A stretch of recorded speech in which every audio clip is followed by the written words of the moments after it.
এক ব্যক্তি নিয়মিত মদ পান করত।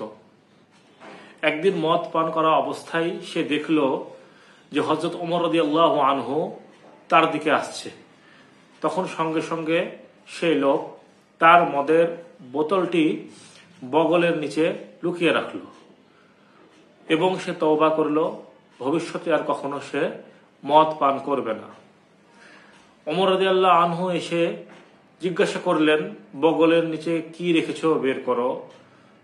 তখন সে লোক বের করে দেখল সেই মদ দুধ হয়ে গেছে। এই ঘটনা প্রসিদ্ধ আছে অনেক এলাকায়, অনেক বক্তা এই ঘটনা বলে থাকেন। এই ঘটনার নির্ভরযোগ্য কোনো সূত্র নাই, বলা যায় এটা একটি ভিত্তিহীন ঘটনা। এই সমস্ত ঘটনা আমরা প্রচার প্রসার থেকে বিরত থাকব। তাওবার ফজিলত বলার ক্ষেত্রে আমরা কোরআন এবং হাদিসের যে নির্ভরযোগ্য ঘটনা আছে আমরা সেগুলোই বর্ণনা করব উম্মার কাছে।